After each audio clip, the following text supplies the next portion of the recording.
beloved Boss Mike Cervera. Magandang araw sa inyong lahat. Pakinggan nyo itong si Baste. Hindi ba kayo wala ba kayo napapansin sa kanila, mga kababayan? Kita nyo yung mga itsura, si Baste, si Pulong, parang mga kababayan, parang hagad na hagad eh. Sige, ito na. Baste. Magandang araw sa inyong lahat.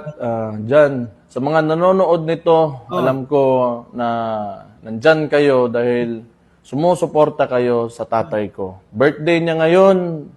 Masaya ako, nakasama ko kayo na mag-celebrate ng birthday niya.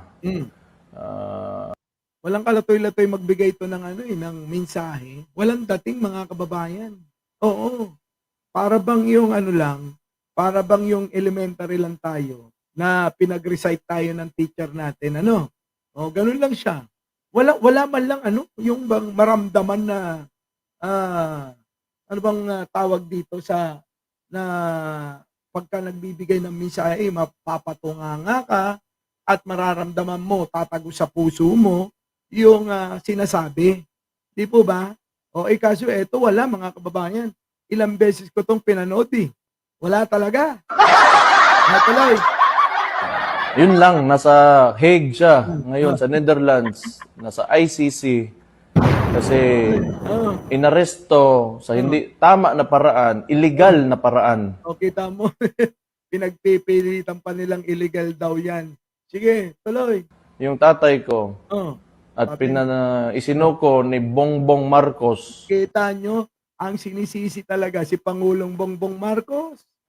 Mga kababayan? Anong kasalanan ni Pangulong Bongbong Marcos dyan? Sa mga doon sa Netherlands. Walang yan sa mga doon. Wala, mga kababayan. Sige, panoorin nyo na lang. ICC. So, kahit ganun ang nangyari, masaya pa rin ako kasi nakikita ko yung suporta nyo. So, malaking bagay yan sa amin. Gusto ko malaman nyo na malaking bagay talaga yan. At wag na tayong tumigil hanggat sa hindi makabalik si PRRD. Kailangan wag daw kayong tumigil, mga kababayan, mga DDS. Wag daw kayong tumigil. Mag-rally kayo araw-araw para sa kanila, ha? Tuloy. Malaman talaga ng administrasyong ito na hindi tayo pumapayag sa ginawa nila. Walang dating. Sige, tuloy. Yun lang.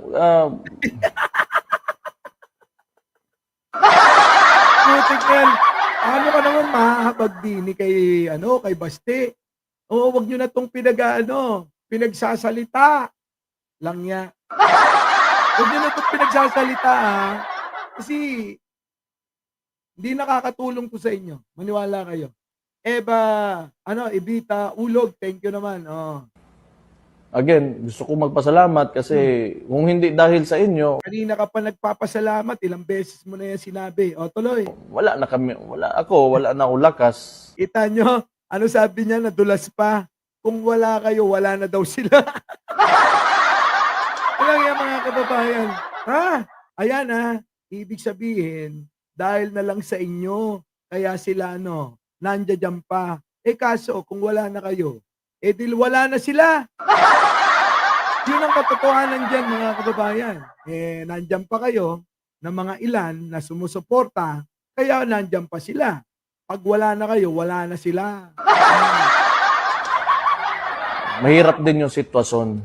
Alam ko, marami tayong nasasaktan ngayon dahil sa nangyari, pero Kita nyo, marami silang nasasaktan, aminado. Aminado sila, mga kababayan, na marami silang sinasaktan. Kahit nga mga DDS, sinasaktan nila eh. Bakit? Ayan, tulad niyang nangyari sa Qatar. Yung 2 OFW. Paano na pamilya nun? Sige nga.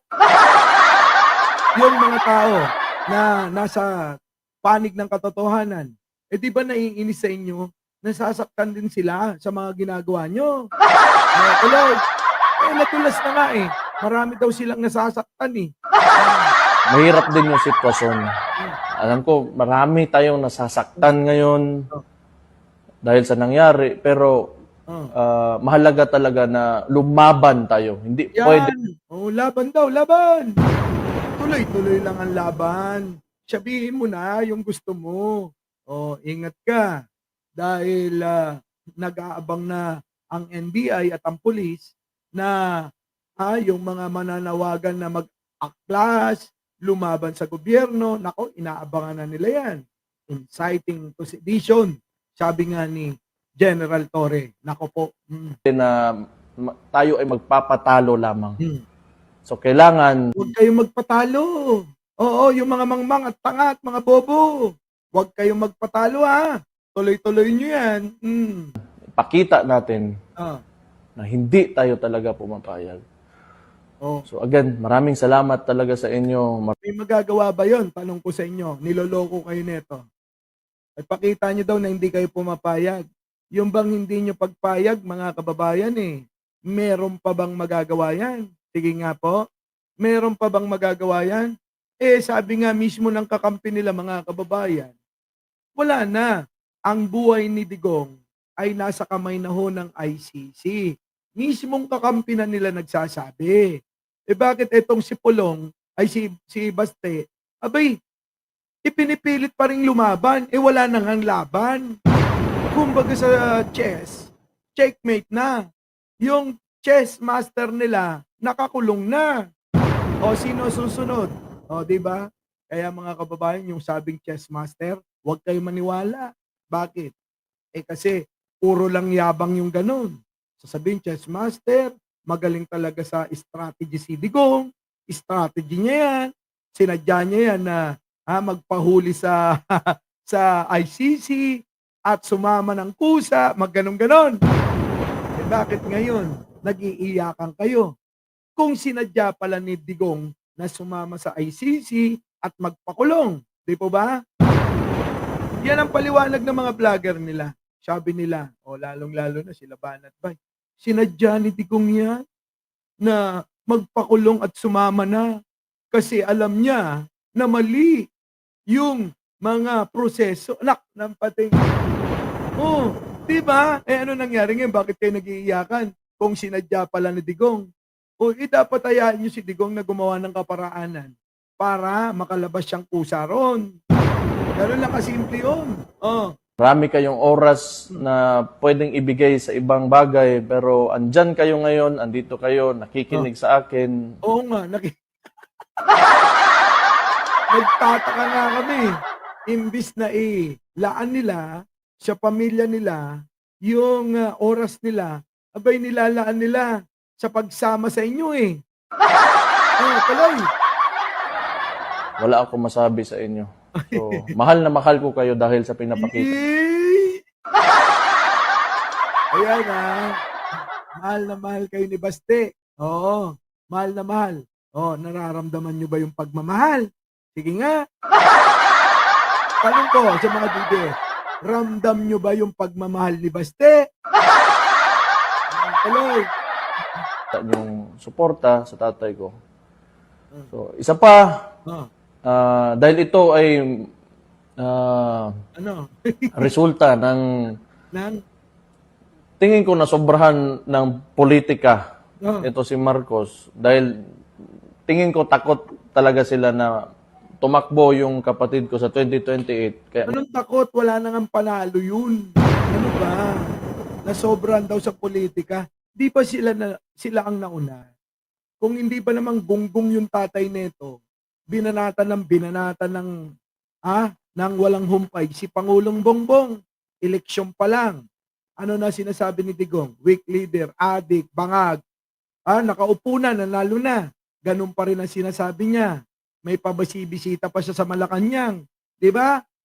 Matapos manalo ni Pangulong Bongbong, dinalaw ni Digong si Presidente sa Malacanang. Nakipagbulungan. Sabi ni Presidente Bongbong Marcos, ano may tutulong ko sa Digong? Sabi ni Digong, Mr. President, di ba? Pwede akong humiling. Ano yon? Dahil wala na akong pagkakakitaan, baka naman pwedeng i-maintain natin yung pogo. Ah, yung pogo i-maintain natin. Tapos yung mga droga na hawak ko, wag mo sanang pakialaman. Naku, sabi ni Presidente, hindi pwede yan. Hindi pwede yan. Sapagkat ako na ngayon ang Presidente, ako ang tatamaan yan. Tayo ay magsisilbi sa bayan, hindi sa sarili natin. Unahin ang bayan bago sarili. Di ba? Sabi nga natin, bayan muna bago sarili. O kita nyo mga kababayan, hindi pinagbigyan. Anong ginawa ni Digong? Ora mismo mga kababayan, linano na nila yung pagpapabagsak kay Pangulong Bongbong. Tapos, anong nangyari? Pinulitika na nila ng pinulitika. Kung ano-ano na yung mga sinasabi nila. Huwag niyong kakalimutan yan. Dahil ang nauna rito, sa hidwaan ng Duterte at Marcos, walang iba ho kung hindi ang mga Duterte. Kaya huwag kayong magpapiling victim. Ngayon kasi ang nangyayari parang sila pa biktima na wala namang kinalaman si Pangulong Bongbong Marcos sa ginagamit nilang propaganda. Ano yung propaganda nila ngayon? Tulad ng sinabi ni Baste, si Bongbong Marcos ang nagpamigay kay Digong sa tatay ko. Nako, kita niyo mga kababayan yung kaisipan na itinatanim sa inyo. Yung kaisipan na po yan, kabobohan. Galing sa bobo na to. Di mo ba? Galing sa bobo na to, yung kabobohan na naratibo at propaganda na ginagamit nila. Oh, tapos isinisiksik sa inyong mga isipan.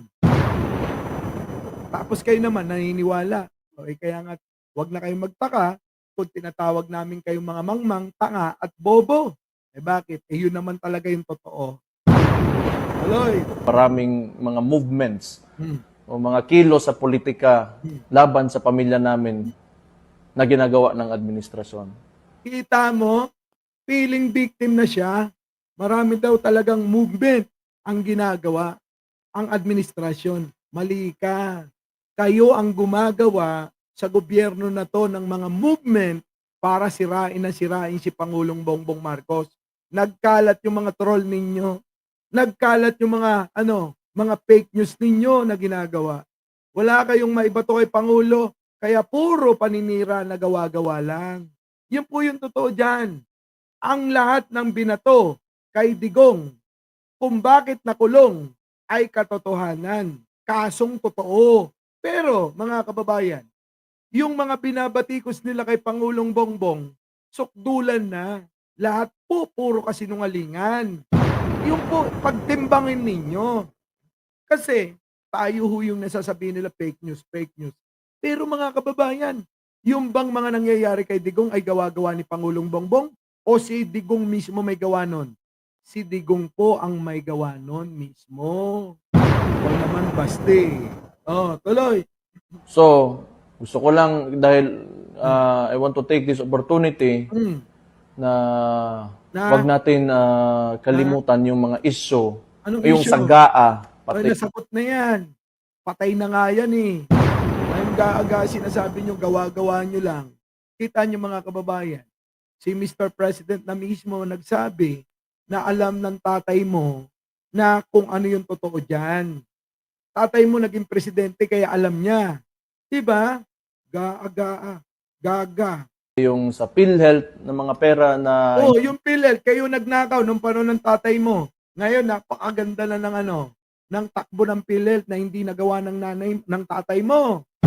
Yung tatay mo hindi nagawa yung mga serbisyo ngayon. Tapos ngayon mga kababayan, kini-credit grab ni Bongo. Kung hindi daw sila nangulit, wala daw sila. Walang nga ka Bongo, naalala ko. Kung hindi daw nangulit sila, hindi daw ganyan ang serbisyo ng PhilHealth, anak ng tinapa. Si Pangulong Bongbong Marcos ang nagsabi na inaayos niya yung serbisyo ng PhilHealth. Tapos, sasabihin ni Bongo dahil daw sa kanya, kasi nangulit siya. Walang iyang katwiran mga kababayan. No? Dahil pala nangulit. Kaya siya na ang pasalamatan nyo. Ibang klase itong mga DDS na to. O alam nyo na, pasalamatan nyo daw si Bongo kasi nangulit siya. Kung hindi daw siya nangulit, hindi daw masasaayos ang PhilHealth. Mga kababayan, hindi pa ho sila nangungulit. Inaayos na ho yan, mga programa dyan sa PhilHealth. Kaya itong si Bongo talaga, ibang klase din eh. Hindi nila masagot. At kung paano ginagamit ang ayuda ngayon para sa eleksyon. Kita nyo yung mga ayuda pa rin. Ilang beses bang sinagot yan? Ikaw naman, Baste. Talagang ginagalit nyo yung mga tao eh. Alam mo, Baste, marami ng beses nating na content ito na ang yung ayuda, mga kababayan, programa ho ng gobyerno. Ito ay proyekto ng gobyerno para sa mga kababayan natin na kulang yung kinikita para sa pamilya nila. Yung po ba ay mali? Tama po. Bakit to? Kagagaling lang natin ng pandemya at kagagaling lang tayo sa napakalaking utang na inutang ni Digong na kailangan bayaran. Siyempre yung mga tao ngayon, mga kababayan, sabi nga nila, kapag tayo ay galing sa isang unos, napakahirap makarecover. Di po ba? Hindi pa ho tayo nakaka-recover sa pinagdaanan natin. Na nung panahon ni Digong na dapat yung mga inutang ay ibinigay sa mamamayan, hindi ho. Sa bulsa ho nilagay diretso. Ngayon, nagkautang ang gobyerno. Binabayaran ngayon ni Pangulong Bongbong Marcos yan. Di po ba? Ngayon, ang mga tao nahihirapan dahil naubos yung mga reserba nilang pere. Yung mga ipon ng mamamayang Pilipino, marami, ubos talaga. Di po ba? Naubos. Ngayon, mga kababayan, kinukulang at kinakapos sila. Wala po silang mahugutan. Na kung dati, meron silang ipon na pang-emergency, lahat po yun ubos. Ngayon, gumawa ng programa ang gobyerno, ayuda, tulong sa mga kapos ang kita. Problema ba yung Baste? Di ba dapat matuwa ka? Hindi ko ba alam at hindi ko lubos maisip, mga kababayan, na itong mga Duterte, abay parang inis na inis sila kapag ang gobyerno tumutulong sa mamamayan, na imbis na matuwa sila. Di po ba? Yan ang problema. Para bang naiinggit lang yata kayo sa mga ginagawa ng gobyerno kasi hindi kayang gawin. Hindi nagawa ng tatay mo. Di po ba? Hindi nagawa ng tatay mo. Yun ang mahalaga rin. Hindi natin patuloy na i-question natin at bigyan ng pansin. So, yun lang. Ano laman na sinabi? Kayo na umusga. Ano laman na sinabi ni Digong? Ay, ni Baste. May laman ba? May sense ba? Di ba wala? Walang kakwenta-kwenta. Mga kababayan, pag-isipan yung maigi. Our beloved Boss Mike Cervera.